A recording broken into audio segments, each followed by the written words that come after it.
Tetapi Nabi mengatakan ada satu komunitas di negeri Khurasan, mereka memiliki hati seperti gunung. Mereka memiliki akhlak seperti akhlaknya para sahabat. Masya Allah ya, hatinya seperti hati gunung. Kalau mereka berniat ingin memindahkan satu gunung, mereka akan pindahkan. Saking kuatnya hati mereka. Bagi mereka tidak ada yang tidak mungkin. Semuanya kalau sudah ada niat akan bisa diwujudkan. Ini prinsip penduduk tersebut, kata Rasulullah. Dan akhlak mereka seperti akhlaknya para sahabat. Masya Allah. Betapa tinggi Rasulullah mengangkat komunitas kaum tersebut yang ada di Khurasan. Mereka selalu berperang melawan musuh-musuh Allah. Nah, ini ciri khas lagi yang langka ya. Rasul mengatakan mereka selalu berperang melawan musuh-musuh mereka ya, dan mereka selalu mengalahkan dan tidak pernah terkalahkan. Nah, kaum muslimin yang kami muliakan, lalu yang dimaksud itu siapa? Mereka, kata Rasulullah, bertubuh tinggi-tinggi, jangkung-jangkung, dan pakaian mereka seperti ini, serban mereka seperti ini, dan bendera mereka adalah la ilaha illallah. Lah kalau kita lihat ciri-ciri yang disebutkan Nabi, maka terus terang kami katakan kabar gembira itu sedang kita dengar sekarang dan sedang kita saksikan, yaitu Emirat Islamiyah Taliban di Afghanistan. Kaum muslimin, kabar gembira kami sampaikan kepada Bapak Ibu, karena saya yakin banyak Bapak Ibu tidak mengikuti berita. Saya yakin itu. Wahai kaum muslimin yang kami muliakan, Emirat Islamiyah Taliban, jadi saya bacakan hadisnya dulu ya. Apa kata Rasulullah SAW? Awwalu hadhihi al-umur an-nubuwah. Awwalu hadzal amru an-nubuwah wa rahmah. Islam ini sejak saya diutus bermula dengan kenabian. Wa rahmah, dan itu semuanya adalah rahmat. Thumma takunu khilafah wa rahmah, lalu bersambung dengan kekhalifahan, dan itu juga seluruhnya adalah rahmat. Thumma takunu mulukan wa rahmah, lalu bersambung dengan kerajaan-kerajaan, dan itu juga seluruhnya adalah rahmat. Jadi Rasulullah meninggal, itu nubuwah. Lalu khalifah yang 4 ditambah dengan Hasan bin Ali, berarti 5 ya, pas 30 tahun. Ini seluruhnya adalah rahmat. Lalu setelah itu dinasti Amawiyah yang dimulai dengan Muawiyah bin Abi Sufyan sampai kepada dinasti Utsmaniyah. Ini adalah mulukan. Gelar pemimpinnya tetap khalifah, tapi sistemnya sudah sistem kerajaan. Lamanya 1227 tahun. Ini lamanya. Dan ini sudah berakhir dengan runtuhnya dinasti Utsmaniyah, itu khilafah Utsmaniyah yang ada di Turki pada Maret 1924. Ini sudah berakhir. Tapi Nabi mengatakan dilanjutkan tsumma takunu imaratin wa rahmah. Awas nih bahasa hadis Nabi. Saya berdebar-debar jantung Pak, makin hari makin ke belakang. Saya amati hadis Nabi akhir zaman, makin tepat, makin jelas, dan tidak bisa dikatakan cocokologi lagi. Ya, saat dibaca tsumma takunu imaratin wa rahmah, kemudian dilanjutkan dengan berdirinya imarat, yaitu pemerintahan skala mini, skala kecil dengan kawasan terbatas, tetapi menegakkan syariat Allah secara total. Tsumma takunu imaratin wa rahmah. Disebut oleh Rasulullah dengan istilah emirat atau imaratin. Nah, wahai hamba-hamba Allah, sejak runtuhnya khilafah Islamiyah Al-Utsmaniyah di Turki, sejak itu berbagai negara di seluruh dunia mencoba mendirikan emirat-emirat Islam yang berbasiskan Al-Quran dan Sunnah hukum dan pemerintahannya. Tetapi rata-rata gagal karena dikeroyok rame-rame. Di Indonesia ada namanya DITI, digagalkan. Kemudian setelah itu bersambung di Mesir, ada upaya di mana Ikhwanul Muslimin mencoba berdaulat, digagalkan. Kemudian Mali mengumumkan Emirat Islamiyah Mali, digagalkan. Di Yaman berdiri Emirat Islamiyah Yaman, digagalkan. Kaukasus atau Shishan juga berusaha mengumumkan Emirat Islamiyah Shishan, juga digagalkan. Gagal semuanya. Tapi yang tidak pernah bisa ditumbangkan, tidak bisa digagalkan, dikeroyok rame-rame adalah Emirat Islamiyah Taliban. Sejak mereka berdiri, wahai Bapak Ibu yang kami muliakan, sejak mereka berdiri, mereka oleh beruang merah, yaitu penguasa dunia sebelah timur saat itu, Uni Soviet, mengerahkan semua kekuatan militernya, tentaranya untuk menghabisi Emirat Islamiyah Taliban ini.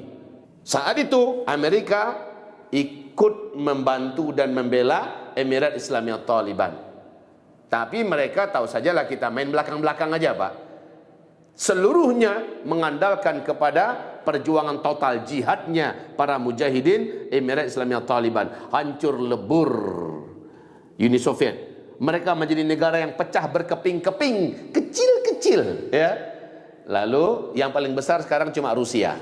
Setelah mereka tumbang, Amerika melihat musuh satu-satunya sekarang ini yang paling potensial dan wajib dibasmi adalah Emirat Islamiyah Taliban. Karena dari sana cikal bakal khilafah nanti akan muncul.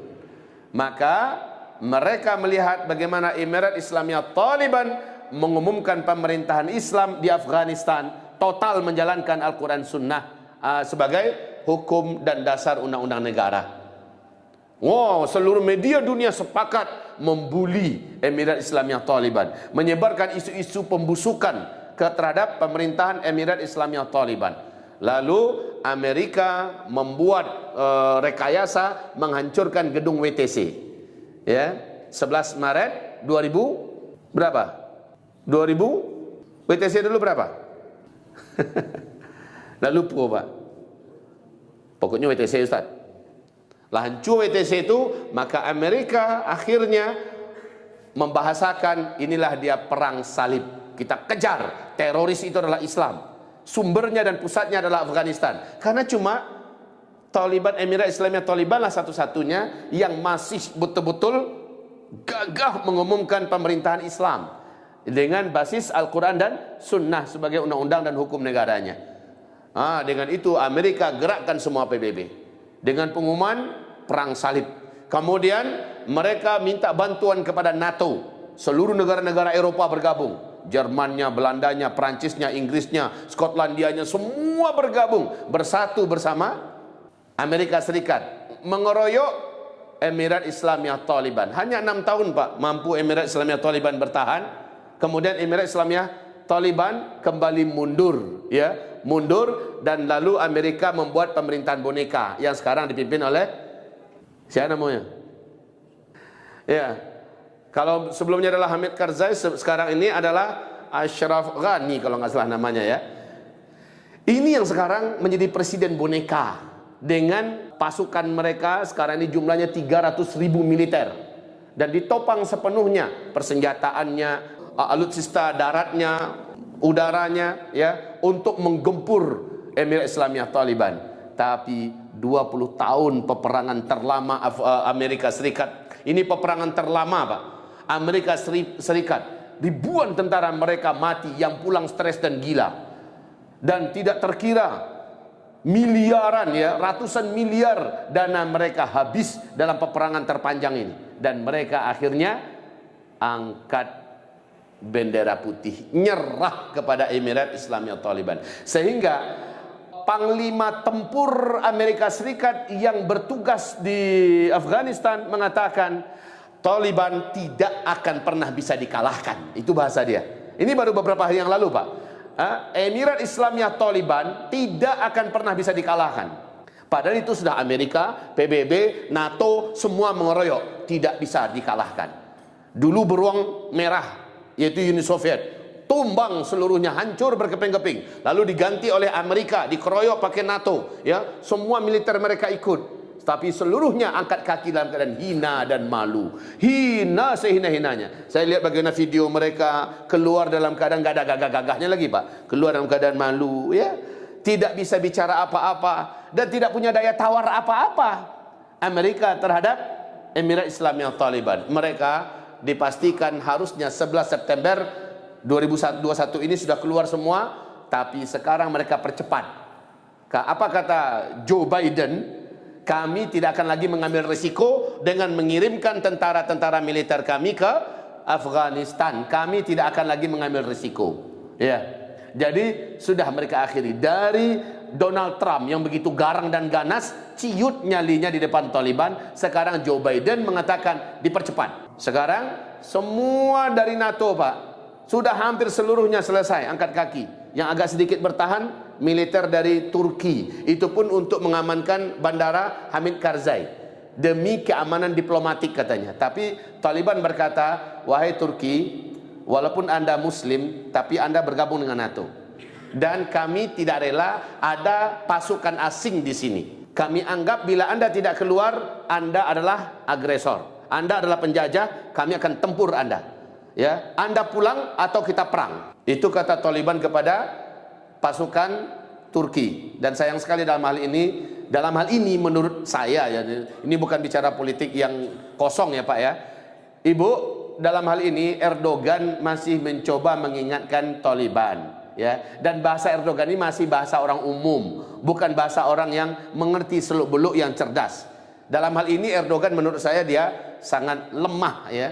Dalam hal ini sekali lagi Erdogan mencoba untuk membujuk Taliban.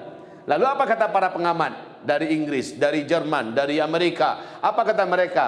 Erdogan harus tahu yang dia hadapi ini siapa. Bukan kelompoknya Bashar Assad, bukan kelompoknya Khalifah Haftar yang di Libya, bukan ISIS yang dihadapi, tapi yang dihadapi adalah Taliban. Maksudnya apa mereka bicara? Yang dihadapi adalah jago perang tak terkalahkan.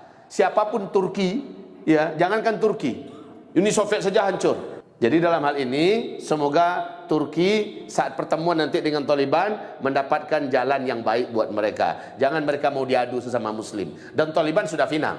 Kami akan mau menjalin diplomatik dengan negara manapun, tapi tidak militer mereka ada di negara kami. Itu prinsip Taliban. Sekarang Taliban resmi mengumumkan di televisi dan mengumumkan kepada dunia mereka telah menguasai 85% dengan sangat cepat. Bersamaan dengan pengumuman Joe Biden bahwa tentara mereka akan ditarik seluruhnya dari Afghanistan, Taliban langsung menyapu bersih semua distrik-distrik yang ada. Ratusan distrik berjatuhan ke pangkuan Taliban. Dan rakyat berseru dengan penuh takbir, dengan penuh gembira. Ya, bagaimana perbatasan-perbatasan juga dikuasai kembali oleh Taliban. Lalu larilah tunggang langgang, bahkan banyak pasukan demi pasukan, batalion demi batalion pemerintahan boneka ini yang sudah tidak didukung lagi oleh Amerika, sudah tidak didukung lagi oleh NATO dan sebagainya, menyerah. Mereka serahkan senjata, mereka serahkan seluruh amunisi, alutsista yang ada, mereka serahkan semua, mereka menyerah. Yang menyerah dibiarkan oleh pasukan Mujahidin Afghanistan, Emirat Islamiyah Taliban. Dibiarkan, pakaian Anda dilucut, Anda jadi rakyat. Yang mau bergabung menjadi tentara, kami akan sortir, dididik dulu agamanya, baru dijadikan sebagai Mujahidin. Kalau mau jadi rakyat biasa silakan, tapi kalau masih perang, kami akan berikan kepada Anda. Lu jual, gua beli, gua borong. Itu bahasanya Pak. Nah sekarang wahai hamba-hamba Allah yang kami muliakan, Cina mau mengadu untungnya di Afghanistan. Kalau memang itu terjadi, insya Allah mereka akan habis tandih di sini. Sebagaimana habis tandasnya Uni Soviet dan Amerika, NATO dan sebagainya. Hamba-hamba Allah yang kami muliakan, jadi kita kembali kepada hadis Nabi, "Tsumma takunung imaratin wa rahmah." Sekarang Emirat Islamiyah Taliban mengumumkan kepada pemerintah boneka, yuk kita berunding. Nggak usah perang, baiknya kalian nyerah saja. Pemerintahan Afghanistan ini kita kelola dengan pemerintahan asli Islam total secara kafah. Kalian nggak usahlah perang dengan kita. Kita ikut hidup rukun dan damai. Mana-mana yang hebat di antara kalian kami pakai, ya. Mana-mana yang berkualitas di antara kalian kami manfaatkan untuk kebaikan pemerintahan Islam ke depan. Tapi kalau kalian mau perang, kalian sudah tahu kalian tidak akan sanggup melawan kami. Berkali-kali dibujuk, kita nggak usah perang di kota ya. Kalau memang kalian mau perang, yuk keluar. Banyak akhirnya kota-kota yang jatuh dengan diserang gubernur menyerah, ya, menyerahkan semua militernya menyerah. Itu sudah banyak di Afghanistan pada hari ini. Sehingga seluruh pengamat dan ahli militer dunia berkata, dalam waktu dekat seluruh Afghanistan akan jatuh ke tangan Emirat Islamiyah Taliban. Allahu Akbar. Nah, apa yang akan berdampak ini, Pak? Sekarang kalau Taliban menjadi pemenang, dia menjadi pemenang yang mutlak dan absolut. Pemenang yang total dan tidak akan ada lagi negara yang berani menyerangnya, memeranginya. Bagaimanapun bentuknya. Sebab yang dihadapinya, Pak, bukan negara kacang-kacang. Yang dihadapinya adalah dua negara superpower dan dua-duanya kalah memalukan. Siapa yang berani melawan lagi? Siapa yang berani menentang lagi Emirat Islamiyah Taliban? Tidak ada. Kemenangan besok ini adalah awal kemenangan Islam. Demi Allah, itu awal kemenangan Islam. Cita-cita pertama daripada Emirat Islamiyah Taliban setelah merapikan negara, setelah menenteramkan dan mensejahterakan rakyatnya, pendidikan kembali berjalan, semua kehidupan kembali tenang, ya. Mereka mempersiapkan pasukan 20.000 pasukan elit untuk memerdekakan Masjidil Aqsa. Itu cita-cita mereka setelah mereka menyelesaikan mengamankan seluruh Afghanistan. Allahu Akbar. Wahai kaum muslimin yang kami muliakan, maka teringatlah oleh saya, pasukan yang akan memimpin, pasukan yang akan menjadi bala tentaranya Al-Mahdi di akhir zaman adalah dari Khurasan, kata Rasulullah. Pasukan yang selalu berperang dan selalu menang dan tidak pernah dikalahkan. Maka siapa itu, Pak? Bendera mereka adalah bendera La ilaha illallah. Saya sangat yakin kalau Allah izinkan ini, dan insya Allah pasti Allah izinkan ini, maka mereka bergerak menuju Syam. Satu persatu disisir oleh mereka, Pak, bergabung dengan mujahidin yang ada, dan mereka tetap membesarkan kepentingan wujudnya khilafah Islamiyah. Karena dalam hadis sahih Imam Muslim, khilafah Islamiyah tidak akan diumumkan di Afghanistan, tidak akan pernah diumumkan di Arab Saudi, di seluruh negeri Arab, tidak akan. Pemerintahan khilafah Islamiyah yang nanti akan sifatnya mendunia, diumumkan berdirinya adalah dengan ditaklukkan Baitul Maqdis, dan di sanalah diumumkan nanti khilafah Islamiyah. Maka kata Rasulullah, pada saat itu negeri teraman seluruh dunia adalah Palestina. Negeri teraman, mujahidin terkuat dan terbaik ada di Palestina. Dan dengan cepat mengembangkan sayapnya. Dan lalu setelah itu mereka sangat yakin, karena hadisnya melanjutkan, saat khilafah Islamiyah diumumkan di Palestina, setelah dibebaskan Baitul Maqdis, seluruh dunia mengalami gempa bumi yang sangat besar, banjir yang sangat mematikan, perang di seluruh kota dan negara, ya, mengalami hal-hal yang terburuk. Yang aman cuma Palestina, kata Rasulullah. Yang aman hanya Palestina. Jadi kalau seandainya ada niat yang baik, Bapak Ibu semua, untuk mau hijrah ke sana, memenuhi kata-kata Rasulullah kepada Abdullah ibnu Rawahah, kau akan dengar nanti di akhir zaman Baitul Maqdis dibebaskan, lalu khilafah Islamiyah diumumkan, maka hijrahlah segera ke sana. Saya yakin, Pak, saat itu diumumkan masih ada fasilitas dan sarana buat bisa masuk ke sana. Saya yakin sekali, karena tidak mungkin ada hadisnya kalau tidak ada jalannya. Pasti ada jalannya. Cuma masalahnya, Bapak beriman nggak? Ibu yakin nggak? Masalah itu negeri baru. Kita belum punya rumah di sana. Kita belum tentu punya usaha apa di sana. Tapi saya sangat yakin kalau khilafah Islamiyah diumumkan di sana, semua kekayaan bumi akan disedot dan diposisikan di sana. Orang-orang yang hijrah pasti akan mendapatkan ansornya di situ. Ya, pasti akan mendapatkan ansornya. Permasalahannya sekarang, apa persiapan kita untuk menuju ke sana? Baik, kita kesampingkan itu dulu. Ini berita gembira tentunya kaum muslimin. Kalau kita lihat di mana-mana Islam selalu kalah dan kalah, kalah lagi dan kalah lagi. Ya, kita melihat di mana-mana berita menyedihkan, memedihkan, memilukan. Kita babak belur, bonyok di mana-mana, dizolimin nggak karu-karuan di mana-mana, termasuk di Indonesia ini. Maka masih tetap ada bintang terang yang memberikan petunjuk kepada kita, masih ada secercah kegembiraan dan kebahagiaan yang menghibur kita. Saat ini adalah Afghanistan ini. Masya Allah.